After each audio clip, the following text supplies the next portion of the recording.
tell us, what is wellness theory? It's something that stemmed from my own personal experience of burnout. Burnout. What is burnout? Working with cardiac rehab and stroke victims that had lived stress-induced lifestyles, essentially, we learned really is when we're re-entering, nutrition and exercise were the highest on that agenda. On the outside, often it looks like thriving, right? When you look on social media or you see the boss at work. So often we have people that are just surviving. They know they maybe need to slow down a bit or to pay attention to themselves. So it's really important to start to understand what's happening in the system that is worsening an individual's well-being.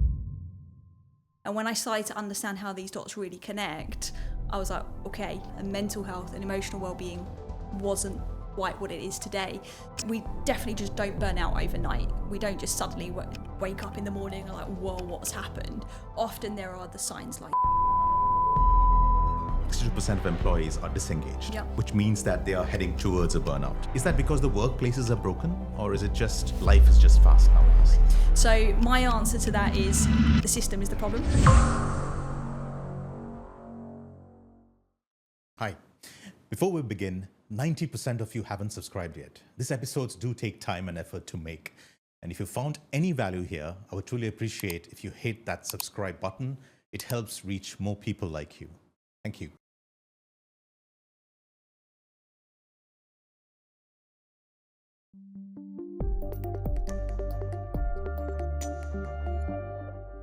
Right, welcome to Scrubs and Suits. This is our third season, and for the first time, we are having a wellness specialist. Now, Charlotte, our guest today, is an award-winning wellness specialist, and she's also an author, and she will tell us about that. She's written a few books on this, and she goes on different podcasts, spreading message about wellness. And when I talk about wellness, I'm not saying fitness or you need to eat salads. It's about a wellness way to stress your mental well-being and so forth.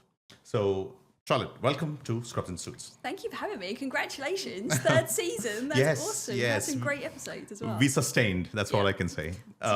You're making your mark, Yeah. for sure. So this is something of a passion that me and my team have started. Of course, you're in a clinic where we see children, but this particular podcast, we talk about adults and children both together. So you are a wellness specialist and you're an author who's done Mind Shift Map, and you're a co-founder of Wellness Theory. Correct. So let's start from there. So tell us, what is wellness theory? Yeah, so the wellness theory is, it's like you said, like this podcast is like a passion for you. My business is exactly that. And it's something that stemmed from my own personal experience of burnout, coupled with prior expertise in the health and wellbeing space. And so the wellness theory itself is an award-winning team, as you've mentioned, that specialise in stress relief and burnout. But I started off in my career over 20 years ago, based in the UK, actually working closely with the National Health Service, working with cardiac rehab and stroke victims that had lived stress-induced lifestyles, essentially. But it's interesting in your intro, you said, when I say wellness, it's not just moving and eating well, because back in the day that was kind of what we learned really is when we're re-entering our communities after such a significant event, we need that support, but nutrition and exercise were the highest on that agenda, and mental health and emotional well-being wasn't quite what it is today. So it's been really interesting because over time in my career, I then was able to recognize my own gaps that perhaps were not in the education, and also unfortunately wasn't necessarily learning it at such a young age when I was growing up around mental health and emotional well-being. And when I started to understand how these dots really connect, I was like, okay, this is important work. And essentially the wellness theory was created because I wish it existed for me selfishly. Right. And now we get inspired by our clients every day to keep doing what we're doing. So what led you to wellness industry? So there must be a driving force that said, okay, this is your career, wellness industry where you should be. Just imagine you're not in a podcast studio, you're in a car, and just taking me through your journey of what drove you to the wellness industry. I think it stemmed from, actually, honestly, if we was in a car, I wouldn't just tell you my story straight away. I'd be asking you some questions to be like, out of curiosity to see if you would understand what I'm talking about before I shared it. And I think that's a really important piece, because often we can hear stories and think that, or it's easy for them to talk about, but actually it took me a long time to open up about kind of my journey, if you like. So what brought me into the wellness space? One, there was this always drive. I was very sporty as a kid, but there was also this stage of my life where I got to observe perhaps what it means to be unwell. And I look at that from a health perspective, from different family members and losing people early. I look at it from a mental health perspective and perhaps seeing family members struggle there as well. And then the imprint that left on me, which meant that my teenage years were perhaps a little bit more turbulent than some. And I remember being outside of the house because I wanted to escape because it was drama galore at home. And I remember going to a local park in the UK, and they have these charity races other places in the world as well. And I just remember being there, and there was a cancer research run where people were raising money, and they were doing this 5K, and they were being active, which I loved anyway. But there was also this like subtle emotion that was present throughout the event. I was like, what is this? I was only like 13 at the time. And I was like, what's happening here? Why are people wearing photographs of people that they've lost? Like, these people are grieving, yet they're coming together, and they all feel so like inspired to move and to do something. It gives me goosebumps thinking about it now, because something shifted in me then, not that I knew then, but there was something that sparked that, hey, even if everything isn't perfect, we can be a force for good. We can do something. We can channel this energy. So that sparked my early interest, and that was when I then moved into studying the kind of sport development and fitness, moving that into the specialism of cardiac rehab and prevention. And that was it. I was hooked. I was in. What brought you to Dubai then? Job opportunity. Right.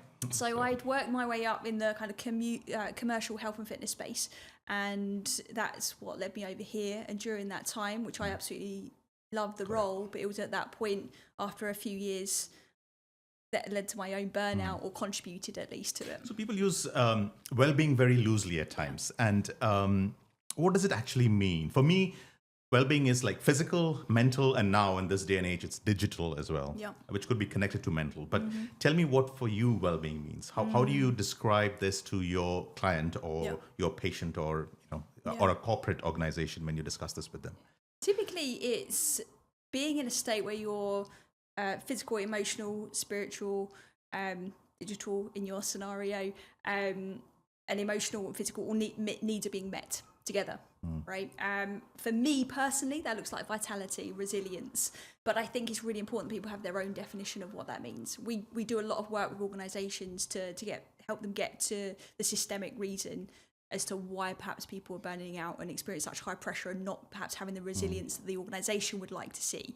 And a big part of that is actually understanding that well-being is not a blanket statement. We can have 20 people in a room and every single one of them will define it differently. But underneath it all, it's making sure our needs are being met and that we feel that sense of needs being fulfilled. Because there's no criteria or a parameter that you can measure it by, isn't it? You can't say that you are more your well-being score is more than mine. Exactly. Maybe what we need, what we want from our life as well.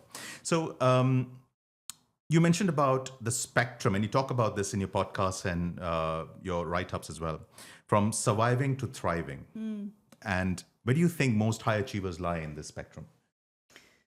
It's a great question, because on the outside, often it looks like thriving, right? When you look on social media or you see the boss at work, it's like, well, they've got it all figured out, but what about me? And sometimes the people that are even thinking that are the ones that look like they are thriving on the outside and don't even recognize it.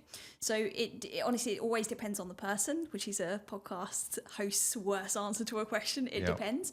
But one of the things I've noticed as a pattern is that a lot of high achievers doesn't equal fulfillment.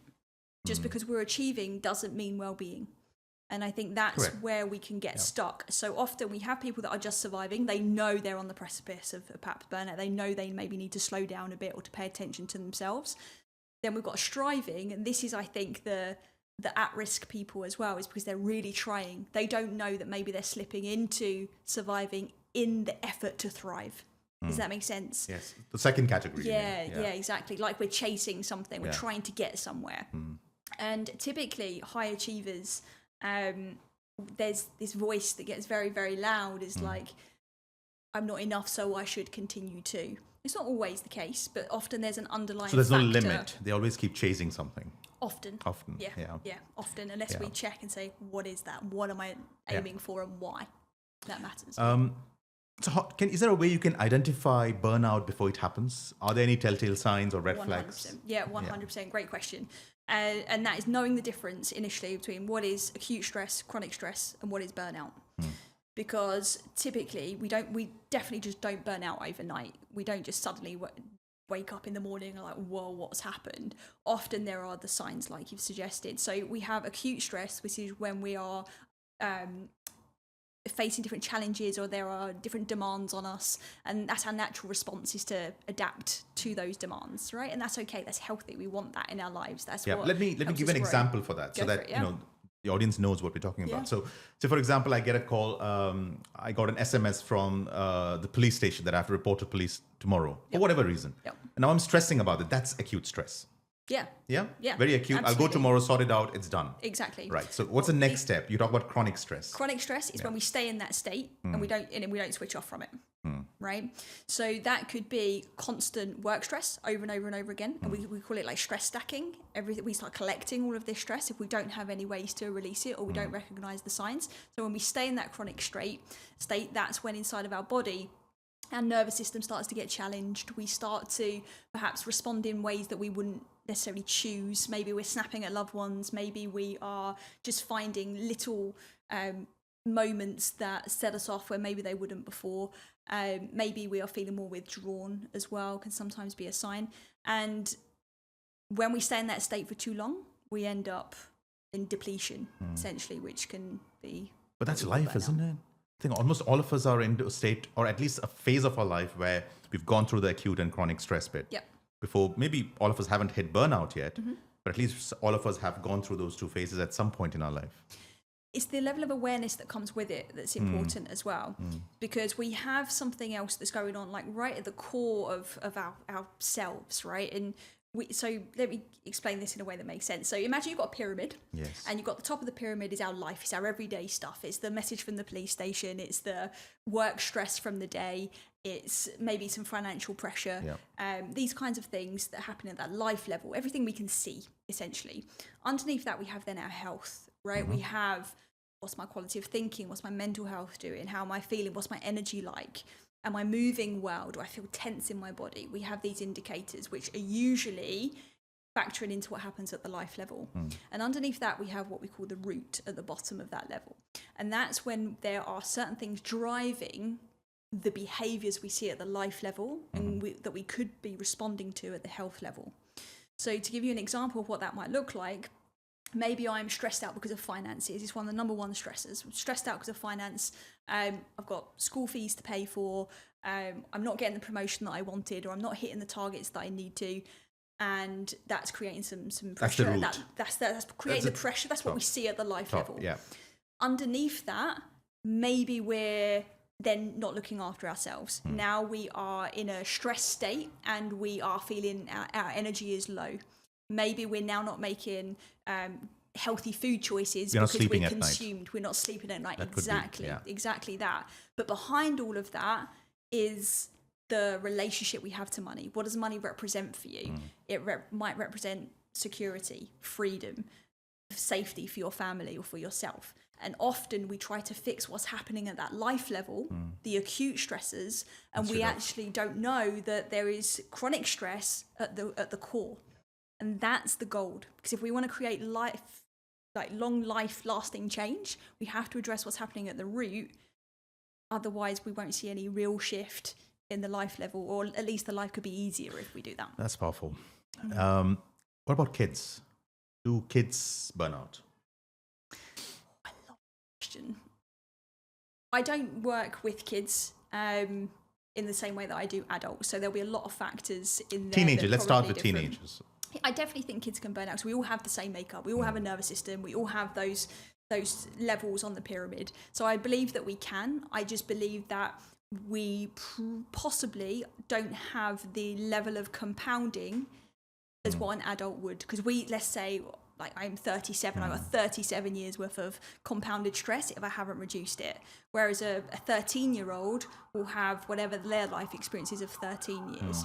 But obviously there are external factors that play a part, And, different and teenagers experiences. don't have a frontal lobe, so Exactly. there's nothing about future implications, what's going to happen to me. Exactly. They never think about that Yeah. as much as adults do. Yeah. There is this term called work-life balance. It's thrown around a lot Yeah. in magazines, in talks, corporate talks and all that. What's your take on work-life balance? Because I believe, let me just give you what I feel, is people focus a lot on time. And they say work-life balance means giving enough time for work and, of course, giving enough time for your life.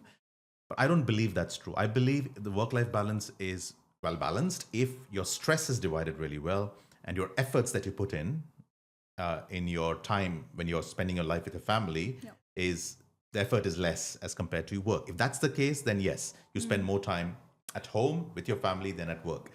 But there are some people I know who do 12 hours a day working, but that's what drives them. That's what makes them happy and satisfied and releases their dopamine. And they spend maybe a few hours with their family, and that's okay. But if that balance is good for them, who are we to say no, the work-life balance is not right for them? You know where I'm coming from there, right? 100%.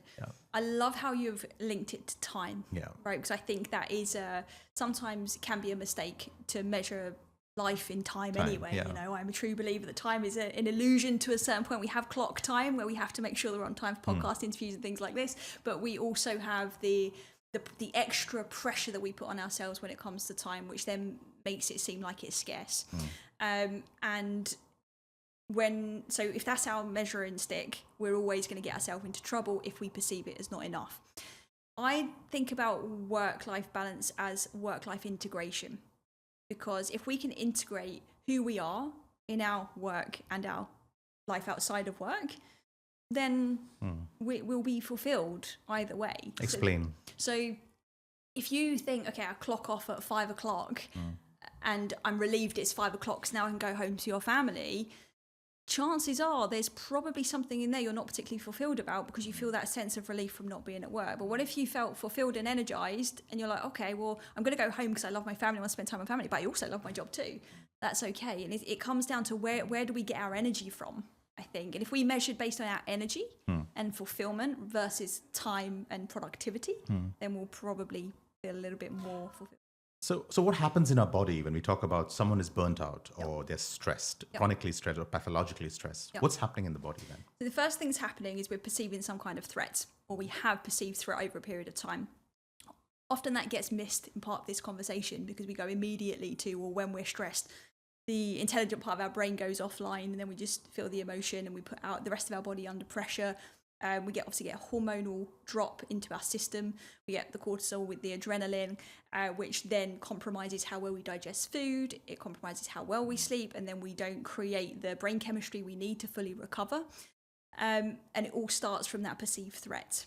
And we have to look at that, not just the physical factors sometimes, because there's a lot out there around, we must get this amount of sleep, we must do this, and if we don't, then you're in trouble. And actually, what if you needed something a little bit different? And what if we actually perceived, if I wake up in the night, it's not a problem, it just means that maybe I need to relax a little bit more, or maybe I've got the energy that I need. What if it wasn't a problem?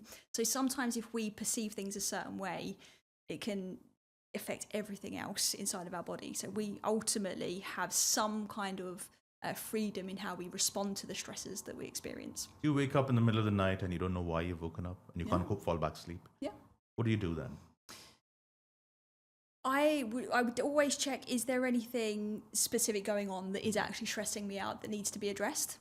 Is it that I haven't wound down enough? I'm somebody, and I promise you this. Well, if you can think all this in the middle of the night, then you are a superhuman. Well, this is it. But I will allow myself to either get up and reflect, or I will just take some breaths and go to sleep and reflect on the next day if it's necessary too. But I'm somebody that after a day like today, I've been doing some real cool meetings, sitting down with somebody like yourself, I'll be buzzing. So normally I'll be asleep by 9 o'clock. Tonight, probably not. We've got to drive back to Abu Dhabi as well. So I know I'm going to be a bit more heightened. Even if I go to sleep, I might wake up because I haven't had the wind down I would normally have as well. So it could be something simple, or it could be something that's really, really stressful, but you don't know until you have the self-awareness to think about it. Right. You talk about slowing down a lot. You say when things get tough, take a step back, slow down. But there are people who say that, would this affect our performance? There are high achievers who keep working and achieving every day. And they ask, why do we slow down? Why can't we just do things differently so that we get rejuvenated just by that? I think slowing down is a interesting term, because if that equals laziness in somebody's mental model and the way they see things, immediately we perceive a threat, like you've said, right? So we need to just check in with what language makes sense for the person. So let's say an organizational setting, telling people to slow down is not going to be the ideal way, right? Because immediately they won't call you back. No. It's less about slowing down and more about, are we going too fast? If you think about a Formula One car, right, they don't just keep on going. They have a pit stop. Okay, in the pit stop, whatever they need, they get, and then off they go again, right? The pit stop doesn't slow them down, it speeds them up. So it's understanding what's your pit stop. For some people, it is taking a step back. Maybe it's taking a day off, but most of the time it's take a breath. And then there's a lot of research out there to show as well that when we are in a state of resource and we aren't feeling as heightened in our stress response, then we can actually be even more productive during that time. So I think it's really critical that we just look at what's our mental model of that in the first place, and can we then prove that down the line. I'm not sure whether you've read the Gallup's report, which says that 69% or 62% of employees are disengaged, and which means that they are heading towards a burnout. Is that because the workplaces are broken, or is it just life is just fast nowadays? I love that question so much. Everything about that question. So I think that was 2024 study. 2025 Global State of the Workplace just came out, and it showed now 79% globally. Which is really, really interesting, right? Because it shows that whatever we've been trying to do isn't working, right? And what we've typically been trying to do, particularly since COVID, is slap on more and more wellness programs. Let's teach people to breathe better, nutrition, yoga at lunchtime, and these kinds of things. That was one of the questions I was going to ask you. Exactly. And although it's very well intentioned, it doesn't necessarily get to the root cause of why people are stressed in the first place.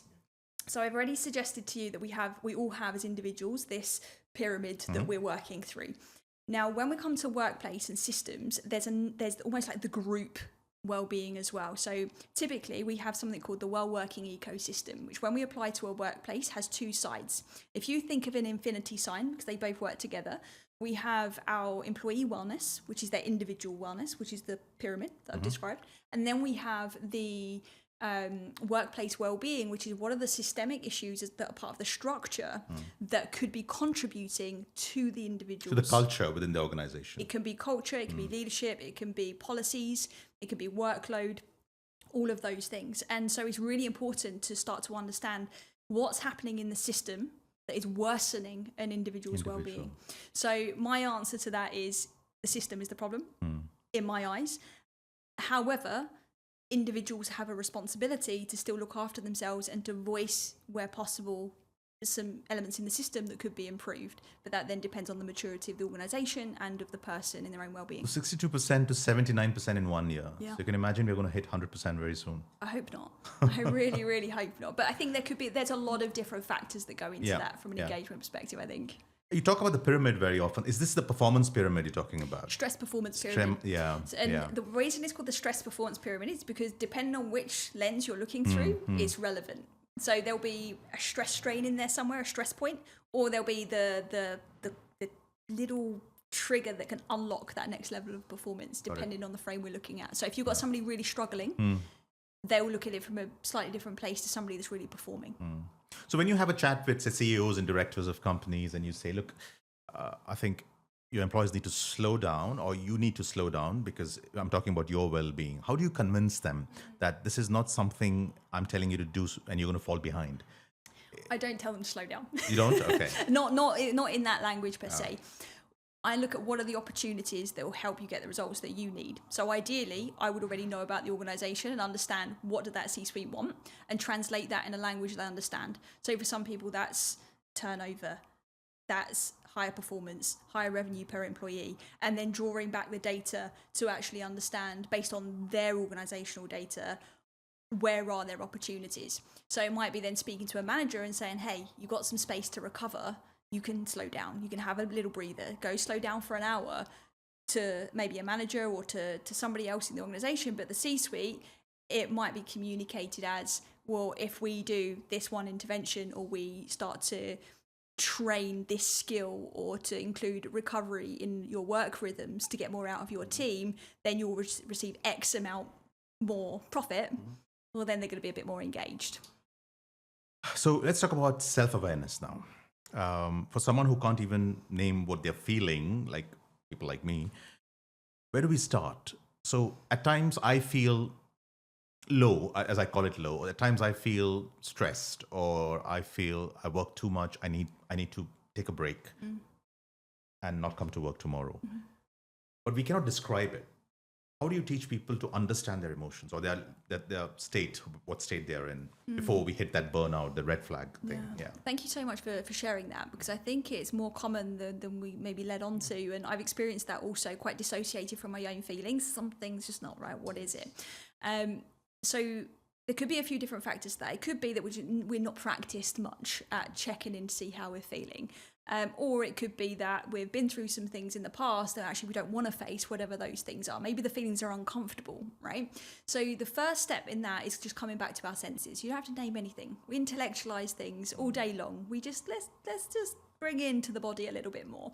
And what I mean by that is, depending on how disconnected we are from our feelings, we can either start with what can we actually see, feel, hear, taste, even in our environment. Practice that first.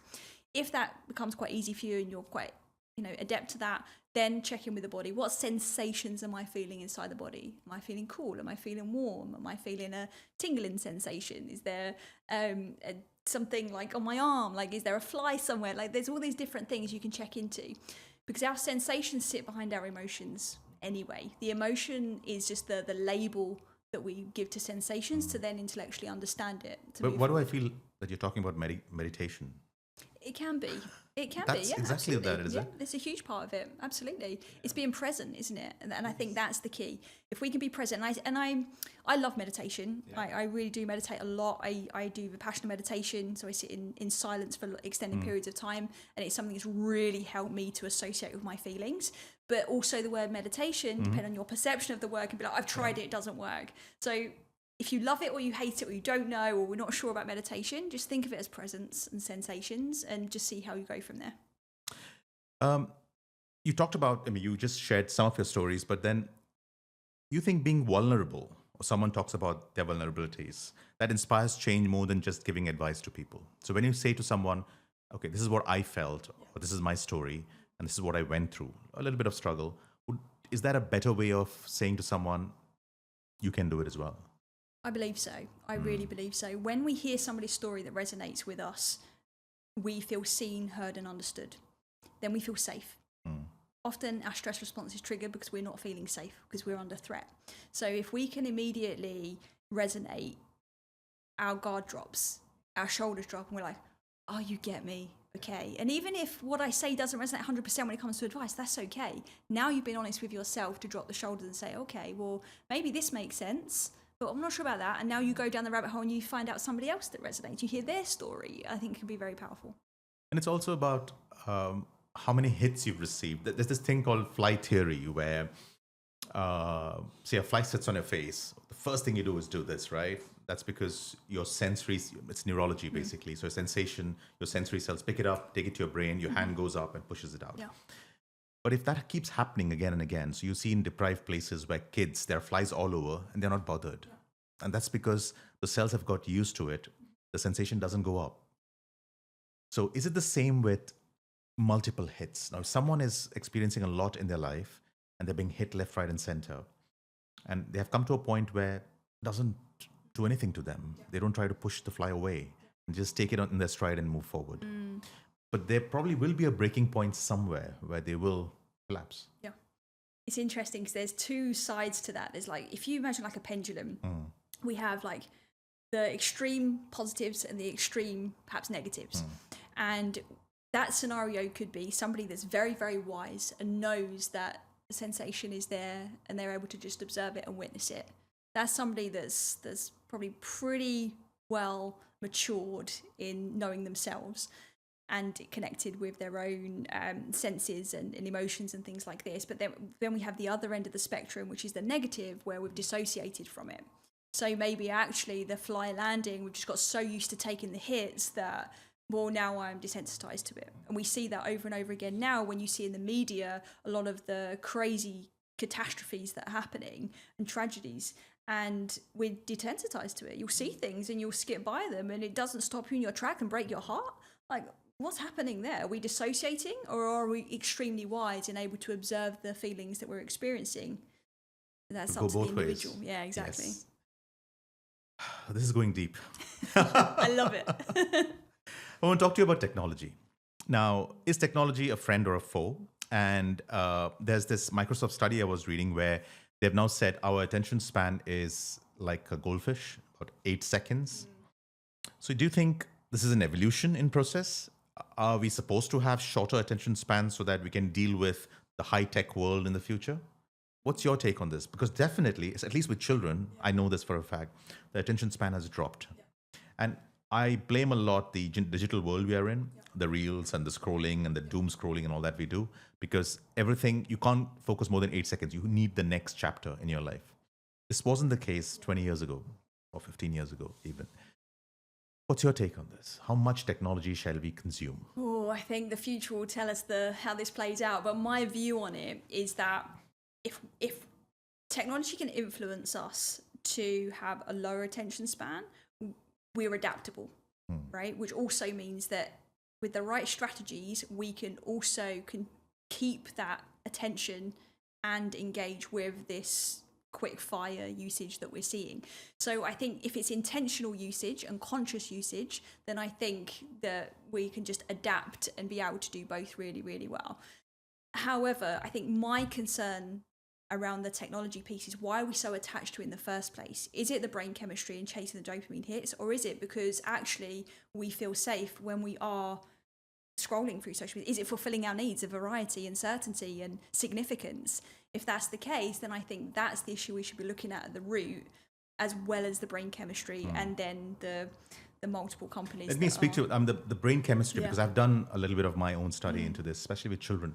So we have the reptilian brain and we have the new brain, which is the frontal lobe. And it's your reptilian brain in adolescents and children makes you seek more dopamine. So they go on and on with the doom scrolling day in and day out, looking for more dopamine. And it's actually not, the dopamine is not released when you actually see a new reel or a new page. It's released in anticipation, waiting for the next one. And because in adolescence, your frontal lobe is not developed, there is nothing to police it. And you go into this loop. The moment you're 25, 26, you have the ability to stop yourself from getting into that loop. And the problem here is not the dopamine release, because that's natural human tendency. The problem here is your frontal lobe. You need to tell your limbic brain or your reptilian brain that, look, that's it. You've had 2 minutes of your scrolling, move on. And young people in their 20s and 30s, and this is what I talk to them about, you have to make sure the principle in your head is your frontal lobe, not your limbic system. Till 15, 16, 17, it's okay. But as you grow older, you start working, you have responsibilities, your frontal lobe should be your principle that decides what you do with that time that you have. But if that isn't developed, like that's, say, 20, 25, 30-year-olds now are struggling to be able to do that. So imagine now, 30 years from now, the 30-year-olds, they're not going to be developed enough to be able to put in those boundaries and have that level of consciousness. So I think it comes down to parental influence, I think, plays a huge role in this. The education system also, I think there's a lot to be said.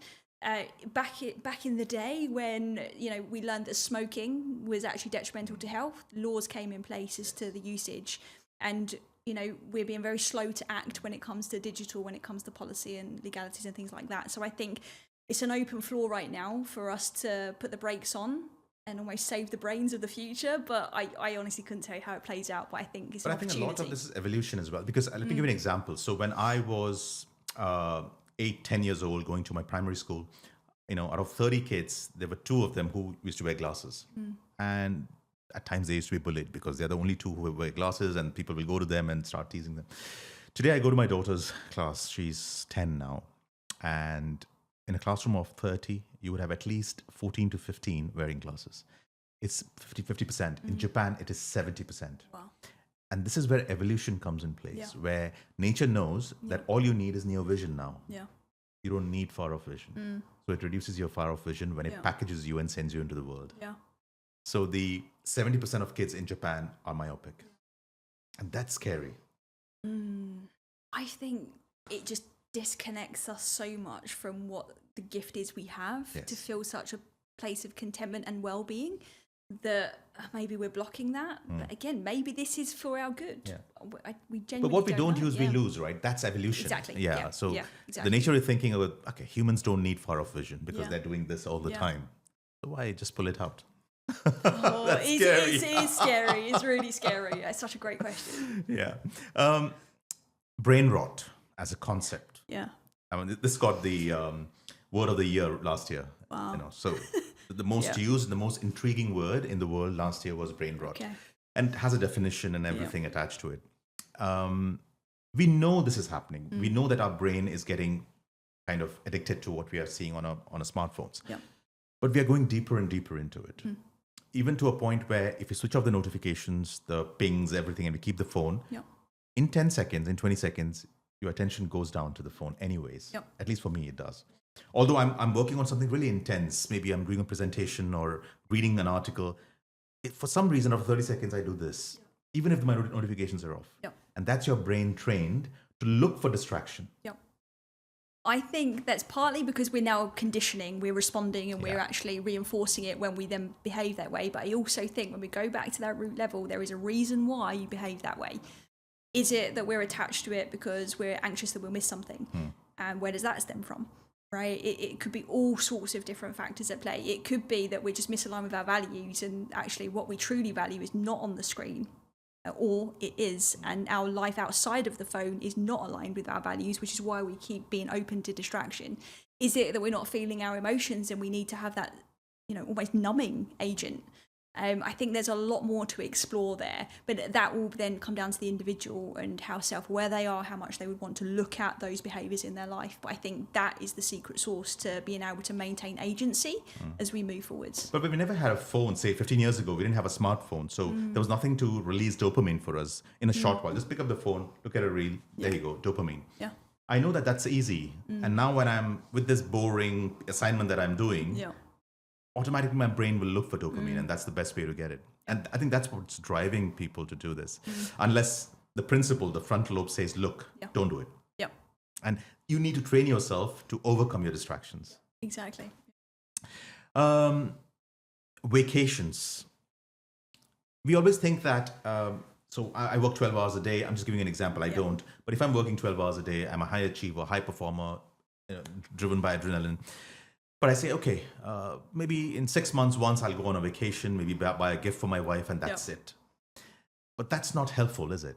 I need to have this small kind of token of appreciations, connect with my family more than doing it once in every 6 months. Yeah. How do you maintain, or how do you tell your clients that you should maintain this balance?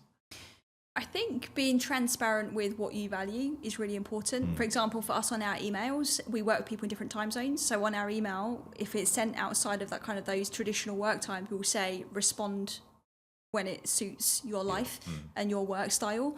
So it's communicating that they don't feel the pressure to do it. Or if you send them an email, they're on holiday, but you want it there for them, say, I hope you're enjoying your holiday. Turn this email off right now. Pick it up when you get back. Have a lovely time. Like there's so many different ways you can communicate that, but also to your family as well. It's really communicating what is so important, and how often do you need those recovery points or those check-ins with your family?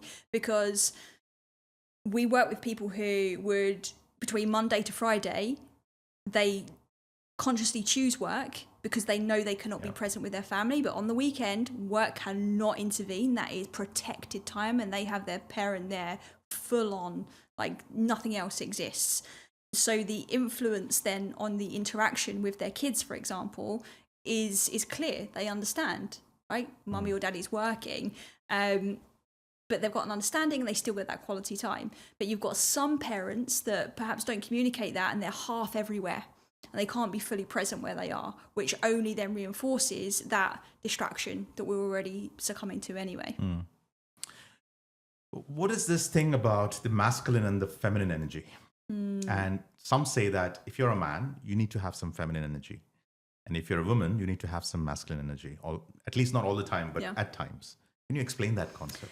Yeah, I love that you're asking this question. So let's keep it very, very simple, right? For somebody who maybe never heard of masculine and feminine energy, everybody, regardless of gender, has masculine and feminine energy.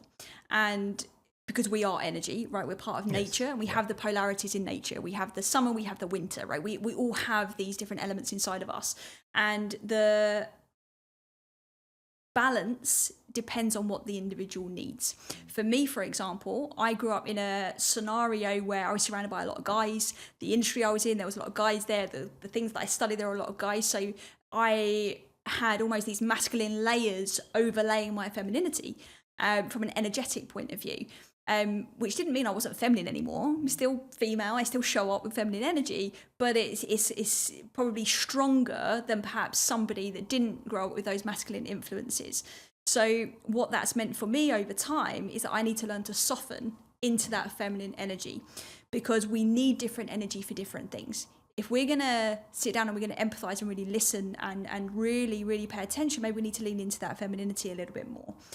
When we are needing to really do something and create that drive, we need to lean into that masculine. So if we can just identify where in our lives are we perhaps operating too far one way than the other way, and you'll know because you'll feel dysregulated in a sense, or something will feel off, then you can start to explore what does that look like. When are you in your feminine or masculine? Yeah, so you're a man, don't cry doesn't work anymore. Absolutely not. Absolutely not. And something I think is important as well, and I think it's important for you, is what can somebody do to perhaps tap into either or. So if you feel like somebody's always on the go and very, very driven, that's probably more a dominant masculine energy that's present. Then we need to tap into the feminine. A very quick and easy way to do that is to drop into your body, something flowy, something maybe dancey, something like that. It doesn't have to be dance, but something that drops you in where you feel some fluidity.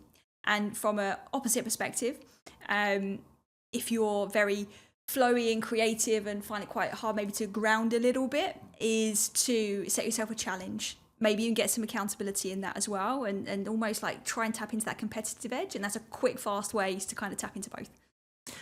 Where does play fit into this? So as adults, we've forgotten to play.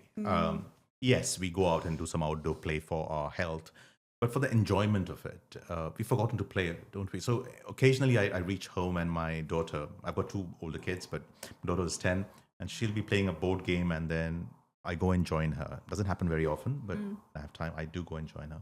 And that just gives me that sudden excitement. Yep.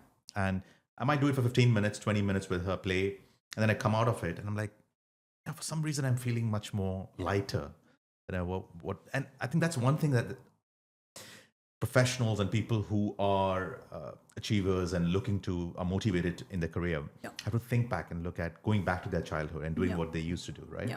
Yeah. Do you recommend that in your... Oh, 100%. Okay, cool. 100%. Like C-suites especially, there is some research that's been done that the best executives are the ones that have hobbies outside of work. They're less likely to burn out. And I think it has a lot to do with tapping into that brain chemistry again of joy, but also the level of presence you have. If you're focused on something that's got no pressure attached to it per se, then you're more likely to just have a moment of relief, perhaps also from the other tensions that you might be carrying. You talked about in one of your podcasts, I think, about an average human being has 6,000 thoughts. And most of them are the same every day, right? Yes. And many of them can be negative. Tell me about that, yeah. Yeah, so... I mean, there are thousands and thousands and thousands parts of data in the world, right? And as human beings, we can only take in so much. And then what happens, we internalize everything that we can sense, and then we attach our meanings to it. And for us, that comes with thinking, right? We apply language to it as human beings. And based on our past experience, we'll attach meaning to those thoughts. And we'll catch those thoughts and be like, oh, that must be real. If Dr. Arif says this, then, oh, okay, I believe it. Or they might question it and say maybe not. But if we are not self-aware about the thoughts we're bringing in, or aware of which ones we're tuning into and which ones we're consciously choosing and taking, we can fall into some negativity or be easily influenced. So I think a lot of people struggle with overthinking and negative thinking, and most of the time it's just old reinforced thinking, habitual thinking, that creates those spirals that can then lead to how we then feel as a result of what we're thinking. Yes, there are 6,000 thoughts. Do you know how many times we touch our phone 24 hours? I don't know what the average is now, but I've been keeping an eye on mine as well. Sometimes time, but not the touches. Time and touches, the pickups. Yes. Yeah, it just fascinates me. I think it was something like last week, because me and my husband check this every now and again. So we'd like to be like, what's yours? What's mine? Because we want to be conscious of it. We don't want to be over the top with it, but we want to be mindful to see the patterns. And it was something like 45 pickups in like 2 hours or something. It's 4,000 per day. Yeah. That's an average American touching his Yeah. phone. Yeah. Doesn't surprise me. It's soon going to be more than the spots that we have. Yeah, because ours used to be... Yeah, that's quite scary, isn't it? That's really scary. I once added up how much time do I spend on my phone from looking at the averages, and I realised I'd lost a whole month in a year if I added up the actual hours. And Probably, I was for me, it'll be horrified. more. I was horrified by that. Because the screen time for an average teenager in the US is 9 hours screen time. Sleeping is 8 hours. And then there is school and everything else. So when I give talks about this, I always say you're left with now 30 minutes a day of time with your family to make memories. Whereas 15 years ago, before Steve Jobs came up with Apple and its gadgets, that was 3 hours. You've got 30 minutes to make memories for yourself, which your kids and your grandparents will remember you for. And we're still digging into those 30 minutes now. We are doing multitasking. Have you read the book 4,000 Weeks? I've heard of it. I've not read it. Absolutely read it. It really helped to shift my perspective. And essentially it's that we've got the average person will have 4,000 weeks to live in their life. How do you want to spend them? Yeah. And it's really interesting, some of the studies they've done in there as well. Highly recommend on this topic. Exactly. You'll love it. Will do. Thinking positively. Now, we have a lot of reels and gurus and well-being specialists who say you should think positive. Yep. But do you think this can get really toxic at times when you hear a lot of reels or people talking about it? Yeah, 100%. I think it creates a lot of shame about then not being positive. Oneself, yeah. Yeah, exactly. Yeah. So, for example, when I dove into the personal development world, I loved it because I was like, oh, wow, there's some answers to what I'm experiencing. And then I was noticing these patterns of everything's supposed to be good and wonderful all of the time. And I'm like, well, there's something wrong with me then. I haven't read enough books. I haven't watched enough reels or whatever at the time. And it's like, okay, well, then it's me that's the problem. And actually, no, we have a whole spectrum of human emotion. We should be able to feel it all, experience it all. Sometimes we might need support along the way. That's okay too. But if we keep reinforcing the pattern that everything is sunshine and rainbows and everything should be turned into optimism, then I think we're doing ourselves a massive disservice to the truth of our human experience. And that is that some days are going to be horrible and that we're going to experience things that we would never wish upon anybody. But the reality is we are resilient. And if we keep shaming ourselves for having a different standard and for holding ourselves up against this impossible standard, then we're going to do ourselves even more a disservice. You talked about a theory of our inner TED Talk that happens in your brain. Can you just elaborate on that?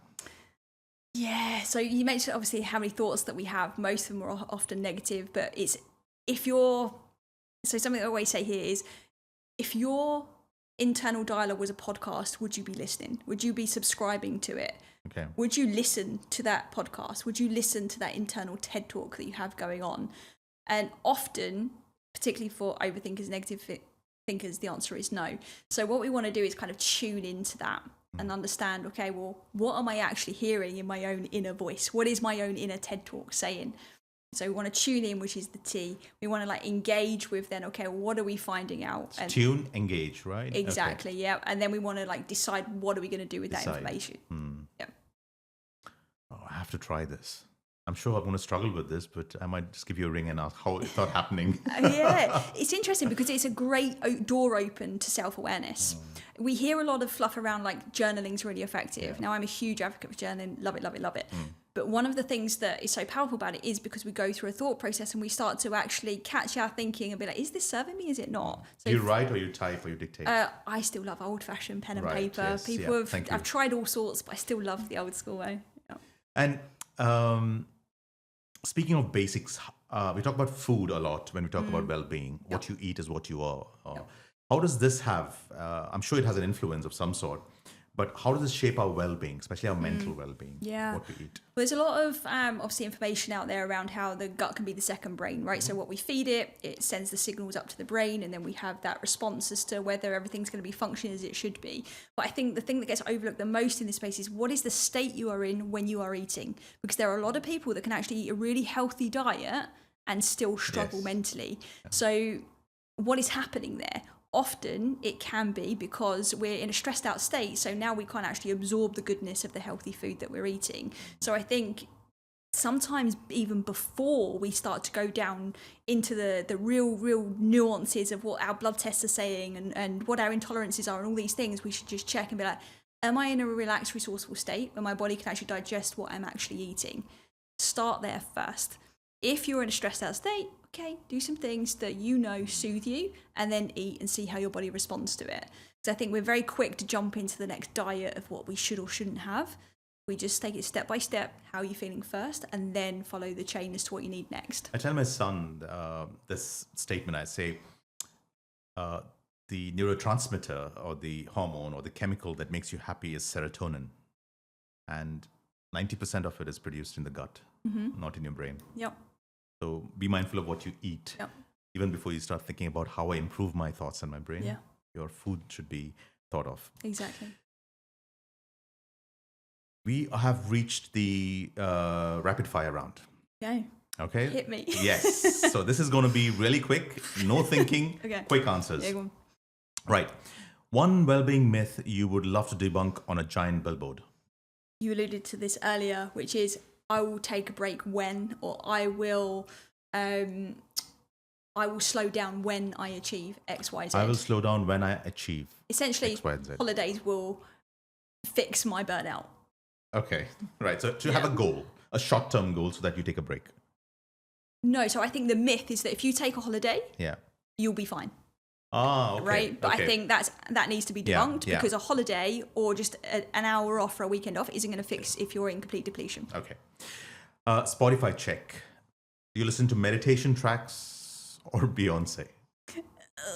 Country music and podcasts. Country music? That's more likely what you would see. There might be a bit of Beyonce in there and definitely some meditation. In what state? When do you listen to podcasts and when do you listen to country music? I listen to country music when I want to tap into that play and that lighter state. If I want to get in the mood for a podcast and things like that.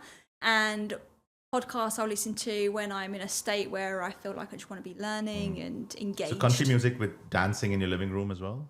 I like a bit of line dancing. Well, it's a new thing. But Okay. yeah. All right, finish this sentence. The biggest lie high achievers tell themselves is? I'll be happy when I achieve X, Y, Z. But they realize it, by the time they realize that's too late, I think, right? Yep. If you could go back to your burnout self in that car I talked about, what would you say? It's okay to feel what you're feeling and it's safe to feel what you're feeling. Okay. One tiny well-being practice you never skip. Journaling. Every day? Every day, morning and evening. 2 times a day? 2 times a day. Right, so you wake up in the morning and you write something. I do 3 pages of just whatever's literally in my head. Before breakfast, after breakfast?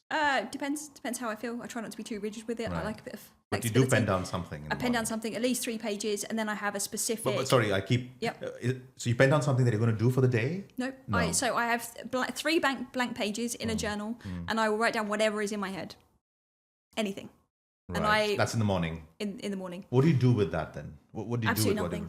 whatever? Absolutely nothing. Sometimes there's some wisdom, obviously, that comes out of yeah. that, and there's some realizations and certain things, but often it's a place to just express what's showing up. Sometimes it can be, this is what I'm going to do today. Sometimes it's, I had this weird dream last night. Sometimes it's, I'm feeling really good in my body today, or I'm feeling this, or I'm feeling that. Yeah. So some days it's absolute nonsense. Some days it's the best wisdom I've ever thought But of. many times people do a debriefing session with themselves. They're like, okay, yesterday this happened, and this is That's what I do at night. Night, okay. Yeah. Good. One habit that secretly gives you way more energy? Contribution. Giving to others, being of service. I think It makes you more energy. 100%. 100%. I think a lot of people can resist giving because they feel like they're always giving to others. So they think it could be an energy user or more of a power leak than a power up. But the more I give, the more I get. And So when you say giving, powerful. it could be financial, it could be advice, it could be anything, right? Absolutely anything. Anything, Like for me right now, there's an element of contribution to this. This is why I like to do podcasts because hopefully someone will find some value in it. And it's really, really energizing. Whereas a lot of people I know, but like, well, I don't have time for that. They don't make time for that. The art of what we do, and one of the reasons we love what we do so much is because it's of service, and I think that gives back so much more to us. So I think that's definitely something that's underrated. Right. Charlotte, this has been an exciting and an inspiring session. Learned a lot. I think the audience would love this because we always talk about the hardcore health related topics, the heart, the kidneys, and the brain, and all that. But this is so much more personal that each one of them who are listening can apply this to their life and see how this makes change in their life. So thank you so much for your time. You're a busy woman if you drive back to Abu Dhabi, so I won't take much more time, but thank you. Thank you so much. I love your questions. I love how prepared you are, and I love the way you think about things as well. So thank you so much for having me. Pleasure. Thank you. Thank you.